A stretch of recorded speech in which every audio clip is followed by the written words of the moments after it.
بسم اللہ الرحمن الرحیم۔ السلام علیکم ورحمۃ اللہ وبرکاتہ۔ سبز جنگلی گھاس اور خوبصورتی سے ترشی ہوئی باڑہ بہت بھلی لگ رہی تھی۔ باغ کی جانب سے آنے والی ہوا تر و تازہ اور خوشبو سے بھری ہوئی تھی۔ کبھی ابر چھا جاتا اور کبھی دھوپ نکل آتی۔ گل بانوں نے کھڑکی کھول کر دور تک پھیلی ہوئی نرم چمکیلی دھوپ کو دیکھا۔ اسے ہمارے پڑوس میں آئے دوسرا دن تھا۔ وہ کچھ دیر تک کھڑکی میں کھڑی لمبے لمبے سے سانس لیتی رہی، پھر اپنے بال سمیٹے۔ اسے دیکھ کر مجھے اپنی دوست فاریہ یاد آ گئی، جو ہو بہو اس جیسی تھی۔ فاریہ عادتاً بھی گل بانوں کی طرح تھی۔ وہ بھی اس باغ میں روز شام کو سامنے والی بینچ پر بیٹھ کر خوشبوؤں سے باتیں کیا کرتی تھی۔ میں اسے کبھی نہ بھول پاؤں گی۔ وہ اور میں اکٹھے کالج میں پڑھتے تھے۔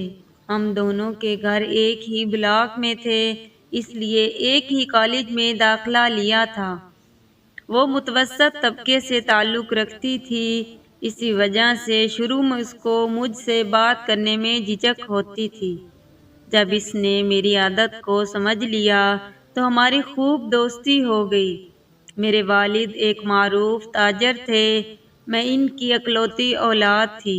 اس حساب سے مجھے بگڑا ہوا ہونا چاہیے تھا، لیکن والدہ نے تربیت کچھ اس طرح سے کی کہ دولت نے میرا دماغ خراب نہیں کیا اور نہ ہی مجھے بدتمیز بنایا۔ تبھی میں شروع سے باادب اور تمیزدار رہی، جبکہ فاریہ گھر بار کی لاڈلی تھی۔ والدین کے علاوہ بھائی بھی اس کو بہت چاہتے تھے۔ جب وہ بھائیوں کی شکایتیں ماں باپ سے کرتی تو ان بیچاروں کو بلا وجہ ڈانٹ پڑ جاتی۔ یوں وہ کچھ سر چڑی ہو گئی تھی۔ فضول خرچی اسے پسند تھی۔ ہمہ وقت نت نئے لباس خریدنے کی فکر میں رہتی، جبکہ دولت ہونے کے باوجود میں سادہ میں سکون محسوس کرتی تھی۔ ہماری دوستی میں بس اتنا ہی تضاد تھا۔ یوں وہ بہت رحم دل اور نرم مزاج تھی۔ ایک دن فاریہ آئی، بڑی بنی ٹھنی اور خوش نظر آ رہی تھی۔ آتے ہی بولی، تمہیں کچھ خبر ہے؟ ہمارے پڑوس کے خالی مکان میں کچھ لوگ آ گئے ہیں۔ اچھا، مگر یہ کوئی ایسی خاص خبر تو نہیں ہے؟ میں نے جواب دیا۔ خاص ہے، کیونکہ اس میں خاص قسم کے لوگ آئے ہیں۔ اچھا بابا، ہوں گے خاص۔ اب تم مجھے پڑھنے دو، کل ٹیسٹ ہے اور تم نے بھی تو ٹیسٹ دینا ہے۔ تیاری کر لو، اس میں ہمارا بھلا ہے۔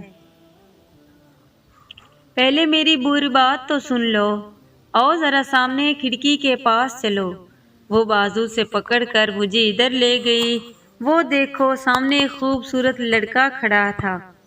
وہ بولی، ہیں نا خاص لوگ؟ اچھا، تو تم مجھے یہ دکھانے لائی ہو؟ مل چکی ہوں میں اس کی بہن گل بانوں سے۔ جانتی ہو اس کا نام کیا ہے؟ بھئی رہنے دو بس، میں نے ناگواری سے کہا۔ اب مجھے پڑھنے دو۔ میں اپنی جگہ آ کر بیٹھ گئی۔ فاریہ کا منہ بن گیا، جیسے اس کا دل ٹوٹ گیا ہو۔ اس نے کہا، امتحان میں کافی وقت پڑا ہے اور تم ابھی سے سر کھپا رہی ہو۔ وہ بور ہو کر چلی گئی۔ میں نے شکر کیا کہ اس نے میرا زیادہ وقت نہیں لیا۔ ایک روز میں لائبریری میں بیٹھی پڑھ رہی تھی کہ دروازہ کھلا۔ میں نے نظر اٹھا کر دیکھا تو سامنے وہی لڑکا کھڑا تھا جسے فاریہ اس روز مجھے خاص طور پر دکھا رہی تھی۔ میں محویت سے اسے دیکھنے لگی۔ تب وہ بولا، کیا نظر لگانے کا ارادہ ہے؟ میں جھینپ گئی۔ وہ کہنے لگا، میں نے یہاں داخلہ لیا ہے اور خیر سے ہم پڑوسی بھی ہیں، تو میں آپ کو کس نام سے پکاروں؟ میں پھر بھی خاموش رہی۔ کیا آپ کا کوئی نام ہے؟ میں نے اس بات کا جواب نہ دیا، لیکن کہہ دیا کہ میں آپ کا نام جانتی ہوں۔ شاہ رخ نام ہے آپ کا۔ اچھا، کس نے بتایا؟ ویسے میں بھی آپ کا نام جانتا ہوں۔ علیشا ہے نا آپ کا نام؟ جانتے ہیں تو پھر پوچھ کیوں رہے ہیں؟ بس ویسے ہی تعارف چاہیے تھا۔ اچھا مطالعہ کرے، میں کلاس میں ملوں گا۔ یہ کہہ کر وہ چلا گیا۔ اس کے بعد فوراً فاریہ آ گئی۔ بولی کیسا لگا؟ تو تم نے اسے بھیجا تھا میرے پاس؟ ہاں۔ کیوں تم کو برا لگا؟ برا لگا تبھی تو کہہ رہی ہوں۔ کیوں بھیجا تھا اسے میرے پاس؟ وہ ہمارا پڑوسی ہے اور کلاس فیلو بھی۔ ہم سے اس کے 2 رشتے تو بنتے ہیں۔ تم کرتے پھرو اس طرح کی فضول رشتے داریاں۔ مجھے پڑھنے دو، میں نے جل بھن کر جواب دیا۔ بڑی آئی پڑھاک کو۔ یہ کہہ کر وہ چلی گئی۔ اس کے بعد فاریہ نے اس سے دوستی کر کے نئے رشتے بنانے شروع کر دیے۔ وہ خود اس سے باتیں کرتی، جبکہ وہ اس کو خاص لفٹ نہیں کراتا تھا۔ تاہم جب میں فاریہ کے ہمراہ ہوتی تو وہ خوب باتیں کرتا اور گفتگو کو طویل دینے کی کوشش بھی کرتا۔ میں نے اندازہ کیا کہ وہ فاریہ سے زیادہ مجھے اہمیت دیتا ہے اور مجھ سے باتیں کر کے راحت محسوس کرتا ہے۔ یوں 4 سال گزر گئے۔ اس عرصہ میں شاہ رخ نے بھی ہمیں شکایت کا موقع نہیں دیا۔ کالج کا دور ختم ہوتے ہی اس نے مجھے پرپوز کر دیا۔ میں اس اچانک پیشکش سے گھبرا گئی۔ جواب میں اتنا ہی کہہ سکی کہ اگر ایسی بات ہے تو اپنے والدین کو ہمارے گھر بھیجو۔ اس سے زیادہ کیا کہہ سکتی تھی؟ جان لیا تھا کہ وہ مجھے پسند کرتا ہے اور مجھے بھی وہ برا نہیں لگتا تھا۔ 2 دن بعد اس کے والدین رشتے کے لیے ہمارے گھر آ گئے۔ میں اپنے کمرے میں بیٹھی تھی جبکہ امی خوش نظر آ رہی تھی۔ وہ کمرے میں آئیں، کہنے لگی عاشی چلو، کچھ مہمان آئے ہیں، تم سے ملنا چاہتے ہیں۔ میں شرماتی جھجکتی ہوئی ڈرائنگ روم میں داخل ہوئی۔ شاہ رخ کی امی نے مجھے گلے سے لگا کر پیار کیا۔ وہ لوگ اپنے ساتھ کیک لائے تھے۔ اگلی بار وہ لوگ مٹھائی لائے اور مجھے انگوٹھی پہنا کر چلے گئے۔ 2 ماہ بعد میری شاہ رخ سے شادی ہو گئی۔ شادی کے بعد میں بہت خوش تھی۔ شاہ رخ مجھ سے بہت پیار کرتے تھے۔ عورت کو شادی کے بعد خاوند کا سچا پیار مل جائے اور کیا چاہیے؟ فاریہ البتہ روٹھی ہوئی تھی۔ جو آرزو وہ اپنے لیے کر رہی تھی میرے نصیب میں لکھی ہوئی تھی۔ 4 ماہ بعد خوشیوں بھرے گزرے۔ پھر شاہ رخ کا پیار رفتہ رفتہ کم ہونے لگا۔ ان کی توجہ گھٹنے لگی۔ اس بات کو میں نے دلی تکلیف کے ساتھ محسوس کیا۔ وہ خوب رو تھے، وجیہ تھے، لہذا سن گن ملنے لگی کہ ان کے سلسلے کئی لڑکیوں سے ہیں۔ شادی کے کچھ دن تو وہ میری طرف متوجہ رہے، لیکن اب پھر سے پرانے تعلق استوار ہونے لگے تھے۔ دیر سے گھر آنا، رات کا کھانا باہر سے کھا کر آنا، مجھ سے معمولی باتوں پر الجھنا۔ ایک روز میں میکے سے اچانک گھر آ گئی، جبکہ 4 دن رہنے کا کہہ کر گئی تھی۔ یہ دیکھ کر مجھے حیرت ہوئی کہ وہ گھر میں بازاری عورت کو لائے ہوئے تھے۔ میں نے کہا ابھی تم دونوں گھر سے نکل جاؤ۔ یہ میرا گھر ہے، کوئی ریسٹورنٹ نہیں ہے۔ ایسی عورتیں یہاں آ کر راحت افروز ہوں۔ اس پر شاہ رخ نے چلا کر کہا یہ گھر میرا ہے، تمہارا نہیں۔ تم کون ہوتی ہو میرے مہمان کو گھر سے باہر کرنے والی؟ میں جس کو چاہوں اپنے گھر مدعو کروں، مجھے کوئی نہیں روک سکتا۔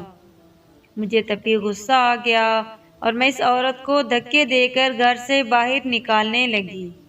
تب انہوں نے مجھے پر ہاتھ اٹھایا اور بازو سے پکڑ کر گھر سے باہر کر کے بولے میکے جاؤ اور خبردار جو اپنے والدین کو کوئی بات کہی ورنہ طلاق دے دوں گا۔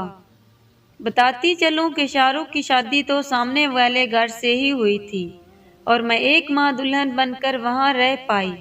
بعد میں ان کو کمپنی کی طرف سے گھر مل گیا اور ہم اس گھر میں شفٹ ہو گئے۔ تبھی میں اپنے میکے اور سسرال سے دور ہو گئی۔ میرا سسرال تو میرے میکے کے سامنے تھا۔ ساس سسر دیور نند سب وہاں رہتے تھے۔ خیر میں بمشکل اپنے میکے پہنچی اور وہاں جا کر بے ہوش ہو گئی۔ ہوش آیا تو امی ابو پاس بیٹھے ہوئے تھے۔ امی مجھے اس حال میں دیکھ کر رو رہی تھی، میں بھی ان سے لپٹ کر رو دی۔ میرے والدین نے داماد کو بلوا لیا، وہ آئے اور ابو سے بلند لہجے میں بات کرنے لگے تو انہوں نے اسی وقت مطالبہ کر دیا کہ تم ابھی میری بیٹی کو طلاق دو، اس کے بعد جس قدر جی چاہے رنگ رلیاں منا لینا۔ مجھے یقین نہیں آ رہا تھا کہ مجھے ایسے طلاق ہو جائے گی۔ 1 سال بعد ابو نے میری شادی اپنے بھانجے سے کر دی۔ مجھے لگتا تھا کہ طلاق صدمہ کبھی نہ بھول پاؤں گی، مگر فیض ہے بے حد اچھے شوہر ثابت ہوئے۔ انہوں نے میرا ٹوٹا ہوا دل ایسے اپنے ہاتھوں میں سنبھال لیا جیسے کوئی آب گینے کو سنبھالتا ہے۔ وہ دیر تک ڈھیروں اچھی اچھی باتیں کرتے، مجھے سمجھاتے، دل جوئی کرتے تاکہ ماضی کا زخم بھول کر نئی زندگی کو خوشبوؤں کے ساتھ قبول کر لوں۔ فیض کی سچائی میں خلوص تھا، اس لیے وہ جیت گئے اور میں گزرے دنوں کے دکھ درد بھلا کر ان کے ساتھ نئی زندگی کی خوشیوں میں کھو گئی۔ میں فیض کے ساتھ ہر لحاظ سے پرسکون زندگی گزار رہی تھی۔ انہی دنوں کسی نے میری پیاری دوست فاریہ کی عزت پامال کر دی۔ اس نے شرم کے مارے خودکشی کرنا چاہی، مگر زندگی تھی کہ بچ گئی۔ اس نے مجھے اپنے مجرم کا نام بتانا ضروری نہ سمجھا، لیکن استدعا کی کہ میں کچھ دن کے لیے اسے اپنے گھر پناہ دے دوں، کیونکہ اس کے والدین فاریہ سے سخت ناراض تھے۔ انسان کی زندگی میں کچھ ایسے موڑ ابھی آ جاتے ہیں جب اسے کچھ نازک اور اپنے اہم فیصلے کرنے پڑتے ہیں۔ فیض نے مجھے سمجھانا چاہا کہ فاریہ کا ہمارے گھر میں رہنا ٹھیک نہیں، لیکن میں اپنے دوست کے دکھ کے لمحات میں اکیلا نہیں چھوڑ سکتی تھی۔ اپنے شوہر کو منا لیا اور فاریہ کو گھر لے آئی۔ کچھ عرصہ تو وہ میرے سوا کسی سے ہم کلام نہ کرتی تھی، فیض سے بھی بات نہیں کرتی تھی۔ پھر رفتہ رفتہ دونوں ایک حد میں رہ کر ہم کلام ہونے لگے۔ میں اس بات کا برا نہ مناتی کہ ہر حال فاریہ کو خوش دیکھنا چاہتی تھی۔ وقت کے ساتھ ان میں اپنائیت بڑھنے لگی اور وہ آپس میں ہنسی مذاق کرنے لگے۔ کبھی ان کے درمیان شطرنج کھیلتے ہوئے جھگڑا بھی ہو جاتا تو میں صلح کروا دیتی کہ کھیل میں ہار جیت ہوتی رہتی ہے۔ دونوں ہی شطرنج کے رسیا تھے، جبکہ مجھ کو اس کھیل سے کوئی لگاؤ نہیں تھا۔ کبھی کبھی فاریہ اپنی خالہ کے گھر رہنے چلی جاتی، تبھی میں نے نوٹس کیا کہ فیض کو چپ لگ جاتی۔ جب تک وہ لوٹ نہ آتی یہ گم سم رہتے اور مجھ سے کم بات کرتے، لگتا تھا کہ مسکرانا بھول گئے ہوں۔ شروع میں نے محسوس نہ کیا، مگر بعد میں کچھ کھٹکنے لگا کہ ایسی کیا بات ہے، کیا فیض فاریہ کو چاہنے لگے ہیں؟ تبھی خود کو سمجھا لیتی کہ فاریہ میری گہری سہیلی ہے، ہمیشہ ہم نے ایک دوسرے پر اعتبار کیا ہے، اور اب میں عام عورتوں کی طرح اپنی سہیلی کو خوش دیکھ کر بدگمان ہو رہی ہوں۔ اتنے اچھے شوہر کو بھی شک کی نظر سے دیکھ رہی ہوں۔ ایسی گھٹیا سوچیں مجھ کو زیب نہیں دیتی۔ فاریہ بیچاری نے پناہ مانگی اور اب اس کو گھر سے جانے کا کہہ دینا کم ظرفی تھی، لیکن جب حقیقت کچھ اور دکھائی دے رہی ہو تو انسان کب تک خود کو ایسی سوچوں سے بہلا سکتا ہے۔ اب مجھے صاف محسوس ہونے لگا کہ فاریہ کے آنے سے فیض کھل اٹھتے تھے، جیسے اس کی راہ میں آنکھیں بچھائے بیٹھے ہوں۔ مجھے یقین ہونے لگا کہ ان دونوں کے درمیان کوئی اندیکھا رشتہ گویا ان کا آپس میں کوئی پرانا بندھن ہو۔ یہی نہیں، فاریہ سارے دکھ بھول کر ہر دم مسکرانے لگی تھی۔ وہ روز بروز نکھرتی جا رہی تھی۔ اس کے چہرے پر بلا کی کشش نے بسیرا کر لیا تھا۔ اس کے چہرے کی چمک اب دیکھنے والے کو بار بار متوجہ کرتی تھی۔ فیض جب اسے مخاطب کرتے تو اس کے لبوں پر خفیف مسکراہٹوں کے پھول سے کھلنے لگتے تھے اور آنکھوں میں جگنوؤں کی سی دمک دکھائی پڑتی تھی۔ فیض کو مجھ میں عیب اور فاریہ میں بہت خوبیاں دکھائی دینے لگی تھی۔ میں پھر بھی چپ تھی کہ میں نے دکھی دوست کی مدد کی ہے، کہیں دل آزاری نہ کر بیٹھوں۔ ایک دن رات میں جب اپنے بیڈ روم میں لیٹے تو فیض نے رخ پھیر کر میری طرف سے پیٹ کر لی۔ تب مجھ سے نہ رہا گیا اور میں نے ان سے سوال کر دیا کہ آپ کو آج کل کیا ہو گیا ہے؟ آپ کبھی گم سم، کبھی الجھے، کسی کشمکش کا شکار رہنے لگے ہیں۔ مجھے اپنی الجھن بتا دیں، شاید میں آپ کی کچھ مدد کر سکوں۔ یہ بات میں نے اتنے پیار سے کہی کہ ان کے ضمیر کا بوجھ بڑھ گیا اور اس بوجھ سے گھبرا کر انہوں نے اقرار کر لیا کہ وہ فاریہ سے محبت محسوس کرنے لگے ہیں اور اب اس کی محبت سے کنارہ کرنا ان کے بس کی بات نہیں ہے۔ یہ سن کر دم بخود رہ گئی، حیران تھی کہ ان کو مجھ سے ایسی بات کہتے ہوئے یہ بھی خیال نہ رہا کہ میں ان کی بیوی ہوں۔ مجھے یہ سب سن کر کس قدر دکھ پہنچے گا۔ شاید فاریہ کی محبت اس قدر حاوی ہو گئی تھی کہ اب ان کے دل و دماغ پر اسی کی حکمرانی تھی۔ ہمہ وقت اس کے خیال میں کھوئے رہتے۔ رات کو جب میرے پاس ہوتے تو تنہائی میں بھی مجھ سے اسی کی باتیں کرتے تھے۔ جب وہ صبح گھر سے جاتے، ہر روز سوچتی تھی کہ اپنی دوست کو شوہر کی دلی کیفیت سے آگاہ کر دوں، مگر یہ بات زبان تک آ کر رک جاتی اور میں کچھ بھی نہ کہہ پاتی۔ یوں لگتا تھا کہ یہ کہہ دینے سے میرا بھی نقصان ہو جائے گا۔ اس بات سے بھی ڈر لگتا تھا کہ فاریہ بھی کہیں ایسی باتیں نہ کہتے۔ اسی اذیت اور پریشانی سے دن گزرتے جا رہے تھے۔ فیض کا حجاب اٹھ چکا تھا۔ وہ اصرار کرنے لگے تھے کہ تم اگر میری دوست ہو تو فاریہ کو میری دلی کیفیت سے آگاہ کرو۔ پھر منع بھی کرتے کہ نہیں، اسے مت بتانا ورنہ تمہارا نقصان ہو جائے گا اور میں نہیں چاہتا کہ تمہارا نقصان ہو۔ بار بار کہتے اس کو نظروں سے دور کرنا چاہتا ہوں، مگر سوچتا ہوں کہ اگر ایسا کیا تو کہیں اس سے باہر نہ ملنے لگوں، تب اور بھی برا ہو جائے گا۔ یہ کہہ کر مجھ سے معافیاں بھی مانگتے، میرے پیروں کو ہاتھ لگاتے کہ بے بس کو معاف کر دو، دراصل میں ادھورا ہو گیا ہوں، تم ہی کو سب سے زیادہ اپنا سمجھتا ہوں، ورنہ تم سے دل کی بات کیوں کہتا۔ خدارا میرا راز افشاں کر کے مجھے رسوا نہ کرنا۔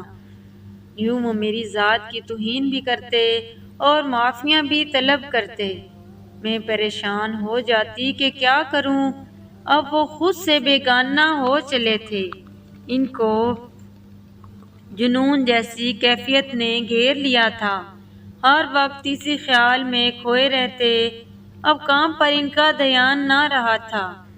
بھلا بیوی سے کوئی شوہر ایسی بھی باتیں کرتا ہے؟ مگر وہ کہتے عاشی تمہاری دوست میرے دل کی دھڑکن کی طرح ہوتی جا رہی ہے، میری رگوں میں تم دوڑتے ہوئے خون کی مانند اور وہ میرے وجود میں خوشبو کی مانند پھیل گئی ہے۔ لیکن خدارا اس کو مت بتانا، کیونکہ میں تمہیں بھی کھونا نہیں چاہتا، اپنا گھر برباد نہیں کرنا چاہتا۔ انسان کب تک ایسی باتیں برداشت کر سکتا ہے، خصوصاً بیوی۔ بس ایک روز تنگ آ کر میں نے خودکشی کی ٹھان لی تاکہ میں اپنے شوہر کے لیے راستہ صاف کر دوں، مگر ایسا بھی نہ کر سکی۔ یہ چھٹی کا دن تھا۔ میں صبح سو کر اٹھی۔ فاریہ بھی سو رہی تھی، فیض بھی محو خواب تھے۔ شوہر کے نام ایک رکھا لکھا کہ میں اپنے ماموں کے پاس گاؤں جا رہی ہوں، آگے آپ جانیں، اور فاریہ میں خود آپ کو موقع دے رہی ہوں تاکہ آپ فاریہ سے اظہار محبت کر لیں۔ اگر وہ بھی آپ کو قبول کر لے تو پھر میں آپ کی زندگی سے دور چلی جاؤں گی۔ رکھا میں نے کھانے کی میز پر رکھ دیا۔ کیونکہ دونوں اس میز پر کھانے بیٹھتے تھے۔ پہلے فاریہ اٹھی، اس نے چائے بنائی اور ٹیبل پر آئی تو اس نے یہ رکا پڑھا۔ اس وقت فیض بھی آ گئے۔ اس نے رکا ان کو دیکھ کر کہا، یہ کیا معاملہ ہے؟ وہی جس کو دل کا معاملہ کہا جاتا ہے۔ فیض نے جواب دیا، اور وہی معاملہ ہے جو تم نے رکا میں پڑھ لیا ہے۔ اب میں تمہارے بغیر نہیں رہ سکتا، یہ میں نے علیشا کو بھی بات بتا دی ہے۔ وہ بولی، یہ ممکن نہیں ہے، کیونکہ میری سہیلی کا پہلا گھر بھی میری وجہ سے اجڑا ہے۔ میں نے شاہ رخ سے محبت کی اور اس نے مجھے تباہ کیا۔ ساتھ میں علیشا بھی تباہ ہو گئی، پھر بھی اس نے مجھے پناہ دی۔ اب میں ہرگز اس کے گھر کو اجاڑنے کا سبب نہیں بنوں گی۔ میں چلی جاؤں گی۔ اگر تم کو مجھ سے اتنی ہی محبت ہے تو میری خاطر جا کر اپنی بیوی کو لے آؤ۔ فاریہ نے قسمیں دے کر اسی دن فیض کو گاؤں روانہ کر دیا تاکہ وہ مجھے گھر لے آئیں۔ جب فیض مجھے لے کر آئے تو فاریہ ہمارے گھر سے جا چکی تھی، نہ جانے کہاں۔ باوجود تلاش کے یہاں تک معلوم نہ ہو سکا۔ میرا دل فیض کی وجہ سے ٹوٹا تو آئینے میں بال آ ہی گیا، مگر فاریہ نے دوستی کی لاج نبھا دی۔ جیسے میں نے اس کے برے دنوں میں اپنے گھر پناہ دے کر اس سے دوستی کا رشتہ نبھا دیا تھا، اس نے میرا احسان اتار دیا۔ مجھے پتہ چل گیا کہ دوستی قابل اعتبار بھی ہوتی ہے، لیکن میرا اعتماد پھر بھی دنیا سے اٹھ گیا ہے۔ اگر ویڈیو پسند آئے تو ویڈیو کو لائک اور شیئر